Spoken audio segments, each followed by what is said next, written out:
Shalom, selamat pagi. Sekali lagi kurang semangat, Pak Imam dengarnya kurang semangat. Sekali lagi, shalom, selamat pagi.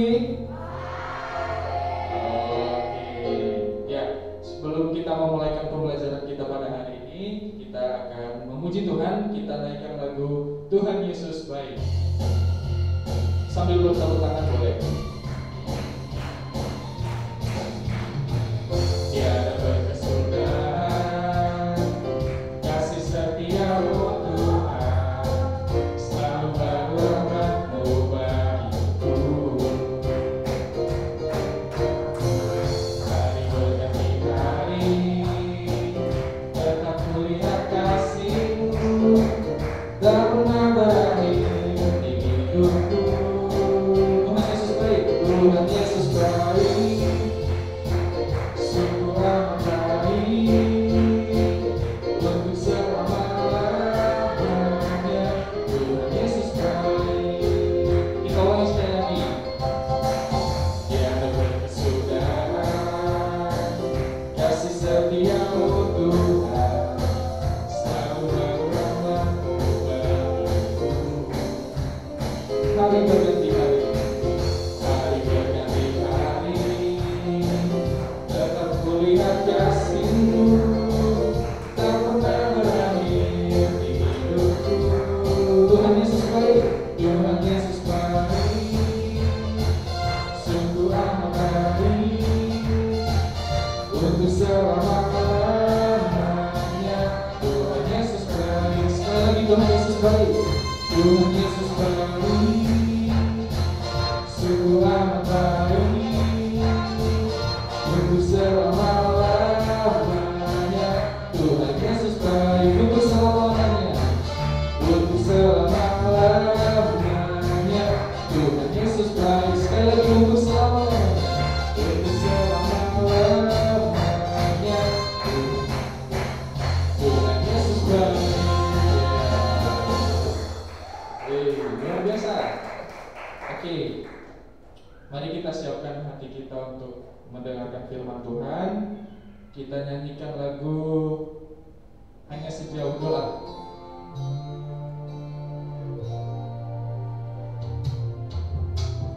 Bila kau rasa gelisah di hatimu, bila kau kabut tak menentu hidupmu, ingat masih ada seorang tolong bagimu.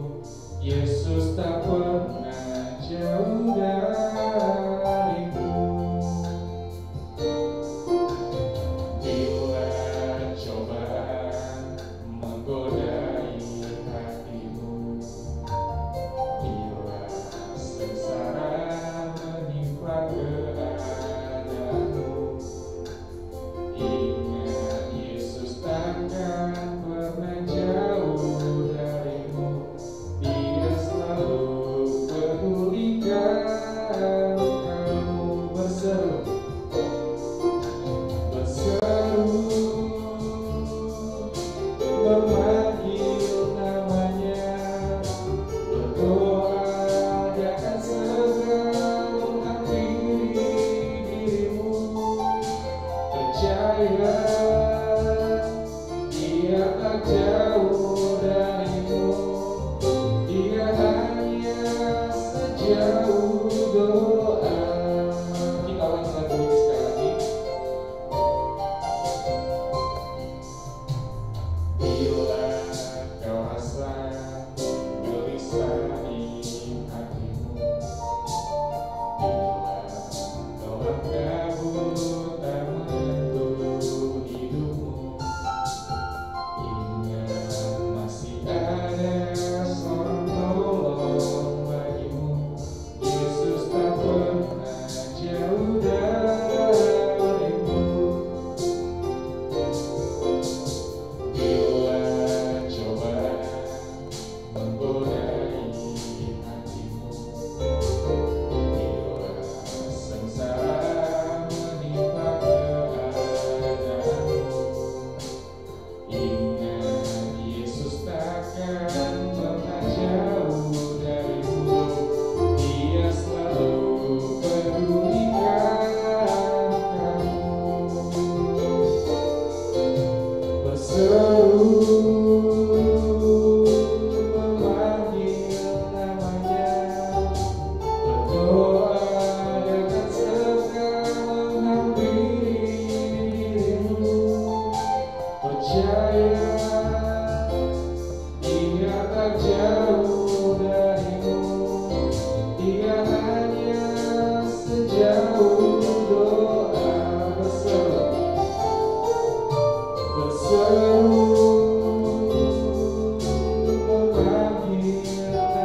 Kami mengucap syukur Tuhan Yesus atas kebaikan-Mu dalam kehidupan kami. Engkau telah menghantarkan kami di tempat ini dengan keadaan selamat Tuhan, dan tanpa kekurangan satu apapun. Tuhan, jika sebentar lagi kami mau mendengarkan kebenaran firman-Mu, kiranya firman-Mu boleh kami mengerti Tuhan, dan kami boleh tanamkan di dalam hati kami. Berkati hamba-Mu yang akan menyampaikan kebenaran firman-Mu, di dalam nama Tuhan Yesus kami berdoa dan mengucap syukur. Haleluya, amin. Ya, selamat pagi, shalom. Oke, mari kita buka Alkitab kita dari 2 Raja-Raja 4 ayat 1. 2 Raja-Raja 4 ayat 1. 2 Raja-Raja itu di perjanjian lama ya, bukan di perjanjian baru. 2 Raja-Raja 4 ayat 1. Oke, Pak Yuman akan bacakan untuk kita semua dengan judul perikop minyak seorang janda. Salah seorang dari istri-istri para nabi mengadukan halnya kepada Elisa sambil berseru, "Hambamu, suamiku sudah mati, dan engkau ini tahu bahwa hambamu itu takut akan Tuhan. Tetapi sekarang penagih hutang sudah datang untuk mengambil kedua orang anakku menjadi budaknya." Oke, tema firman Tuhan pada pagi hari ini yaitu berseru kepada Tuhan.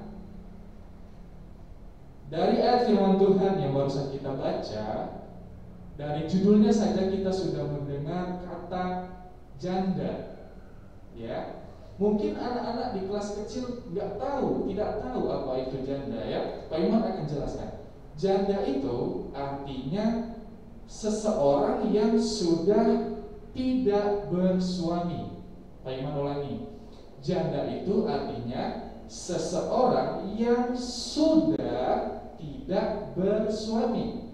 Artinya dia dulu pernah punya suami, tetapi sekarang dia sudah tidak punya suami lagi, dan dia disebut janda. Loh, kenapa dia tidak punya suami, Pak Iman? Nah, ada 2 kemungkinan seseorang itu disebut janda. Pertama, karena suaminya itu menceraikan dia. Ya, jadi kalau misalnya suaminya menceraikan dia, maka perempuan itu disebut janda. Dan yang kedua, seseorang bisa disebut janda kalau misalnya suaminya itu sudah meninggal atau sudah mati, jadi dia tinggal sendiri. Kalau bahasa zaman sekarang katanya itu single parents, ya, single parents. Nah, dalam kasus ini dari firman Tuhan yang barusan kita baca, janda yang tidak disebutkan namanya ini, suaminya itu bukan menceraikan dia, tetapi suaminya itu meninggal atau mati. Ya, suaminya itu seorang nabi. Nah, karena suaminya sudah mati, janda ini kesusahan untuk menghidupi keluarganya, karena pada saat itu suaminya yang bekerja untuk memberikan nafkah untuk mereka. Di ayat yang tadi kita baca, janda ini mempunyai 2 orang anak. Dan setelah suaminya pergi, firman Tuhan bilang tadi, penagih hutang datang kepada janda ini, mau mengambil 2 orang anaknya itu. Loh, kenapa diambil, Pak Iman? Diambil karena si janda ini tidak bisa melunasi hutang-hutangnya kepada orang yang memberikan pinjaman itu. Ya, pada saat itu pasti perasaan janda ini sangat ketakutan, karena seorang ibu pasti menyayangi anak-anaknya ya. Dan karena dia saking ketakutannya ini, dia tidak tahu mau berbuat apa, dia tidak punya uang, suaminya sudah meninggal. datanglah ia kepada seorang nabi. Ya, nabi itu apa sih Pak Yuman? Kok dari tadi sebut nabi terus? Nah, nabi itu di perjanjian lama adalah orang-orang yang dikatakan sebagai penyambung lidahnya Tuhan, atau orang-orang yang menyampaikan pesannya Tuhan kepada umat pada saat itu. Nah, janda ini datang kepada nabi itu, dia sambil kesusahan hati, dia sambil berpikir jangan-jangan nanti anakku diambil 2 orang kasihan. Dia datang kepada nabi itu sambil ketakutan, dan dia bilang, "Nabi, lihatlah, suamiku sudah meninggal, dan penagih hutang datang mau mengambil 2 orang anakku. Apa yang harus aku lakukan?" Dia berkata seperti itu kepada nabi. Nah, pada saat itu nabi yang dia datang itu bernama Nabi Elisa. Nabi Elisa. Memang ulangi sekali lagi, Nabi Elisa. Nah, karena dia ketakutan, dia datang kepada nabi, dan hal itu menunjukkan bahwa perempuan ini sudah tidak tahu apa yang harus dia perbuat. Karena pertama dia tidak punya suami, yang kedua dia tidak punya uang, dan dia hanya bisa berseru minta tolong. Ya, dia minta tolong kepada nabi. Kenapa kepada nabi, Pak Yuman? Kenapa enggak kepada orang yang kaya raya pada saat itu, kepada orang yang punya uang, dia pinjam dulu gitu? Karena seperti yang Pak Yuman sudah bilang tadi, nabi itu penyambung lidahnya Tuhan. Ya. Nah, berarti secara tidak langsung si janda ini sedang berseru kepada Tuhan melalui perantaraan seorang nabi. Ya, dia meminta petunjuk nabi tersebut apa yang harus dia lakukan. Nah, penasaran apa yang akan terjadi selanjutnya? Nah, sepanjang minggu ini nanti akan kita bahas hal itu. Tetapi pada hari ini secara khusus kita belajar satu hal, yaitu kita ini harusnya patut bersyukur, anak-anak. Kenapa kita patut bersyukur? Karena pada saat ini kalau kita mau berseru kepada Tuhan, kalau kita mau meminta tolong kepada Tuhan, caranya gampang. Ya, caranya gampang. Caranya gimana, Pak Iman? Dengan datang berdoa saja kepada Tuhan. Tidak perlu harus datang kepada nabi, tidak perlu harus mencari pendeta dulu baru mau berdoa. Tidak, gampang caranya kalau kita mau berseru kepada Tuhan dengan cara berdoa saja. Ya, kita patut bersyukur. Kalau orang zaman dulu itu mereka mau meminta saran, mereka mau meminta petunjuk dari Tuhan, mereka harus datang kepada nabi dulu. Nah, kalau kita bersyukur pada saat ini, pada hidup kita saat ini, kita bisa datang kepada Tuhan di dalam doa dan berseru meminta pertolongan. Nah, seperti di dalam firman Tuhan, di dalam Matius 11 ayat 28 berkata seperti ini, anak-anak. "Marilah kepadaku semua yang letih lesu dan berbeban berat, aku akan memberi kelegaan kepadamu." Jadi Tuhan Yesus sendiri bilang, kamu gak harus datang ke nabi dulu untuk datang kepadaku. Datang saja.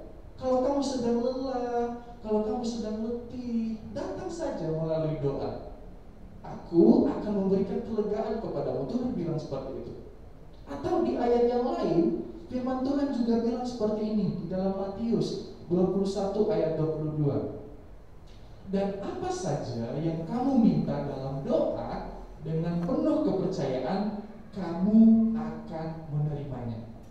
Ya, luar biasa firman Tuhan. Tuhan Yesus sendiri bilang, kalau kamu percaya saja di dalam doamu, kamu pasti akan menerimanya. Kamu gak perlu datang kepada nabi dulu, kamu gak perlu datang kepada pendeta dulu. Kamu bisa berdoa sendiri.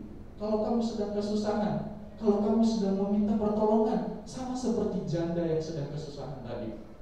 Ya, oleh karena itu kita patut bersyukur. Zaman sekarang kita tidak perlu mencari nabi dulu untuk datang kepada Tuhan. Kita bisa berdoa, berbicara, bercakap-cakap dengan Tuhan di dalam doa kita. Ya, kita patut mengucap syukur untuk hal itu. Ya, oleh karena itu hari ini kita belajar bahwa kalau kita mau berseru kepada Tuhan, kita meminta tolong kepada Tuhan, kita bukan berarti kita tidak membutuhkan orang lain, kita butuh orang lain. Tetapi selama kita bisa, kita mulai dari diri kita sendiri dulu. Kita berdoa di dalam kamar kita kalau kita sedang kesusahan. Tuhan tolong hari ini mau ada PH, Tuhan tolong berikan kepintaran. Tuhan hari ini mau ada ulangan matematika, Tuhan berikan kekuatan kepadaku. Nah seperti itu, gampang. Kalau kita mau berseru kepada Tuhan saat ini sangat gampang. Gak perlu datang kepada nabi, gak perlu datang kepada pendeta terlebih dahulu. Oleh karena itu, semoga firman Tuhan pada pagi hari ini boleh mengingatkan kita supaya apa? Kita rajin berdoa, rajin berseru kepada Tuhan, berseru meminta tolong kepada Tuhan melalui doa kita. Oke, ingat ya, rajin berdoa. Untuk meresponi firman Tuhan, mari kita sama-sama berdoa. Terima kasih Tuhan Yesus untuk firman-Mu yang boleh mengajarkan kami bahwa kami bisa datang kepadamu kapan saja Tuhan. Kami bisa datang kepadamu di mana saja Tuhan Yesus melalui doa kami. Kami tidak membutuhkan perantaraan nabi lagi Tuhan. Kami bisa datang kapanpun kepadamu. Engkau selalu membuka tangan untuk kami. Tuhan, kami sangat mengucap syukur atas kebaikan-Mu. Apapun kesusahan yang sedang kami alami saat ini, ajar kami untuk tetap berseru hanya kepadamu Tuhan. Berseru meminta pertolongan kepadamu Tuhan Yesus. Kiranya Tuhan di sepanjang hari ini kami boleh menerapkan firman-Mu ini di dalam segala segi kehidupan kami Tuhan. Apapun kesulitan kami mau berserah sepenuhnya ke dalam tangan Tuhan. Berkati kami di sepanjang aktivitas kami Tuhan, jagai dan lindungi kami. Di dalam nama Tuhan Yesus kami telah berdoa dan mengucap syukur. Haleluya. Amin. Baik, mungkin ada pengumuman dari Bu Deden, dipersilakan.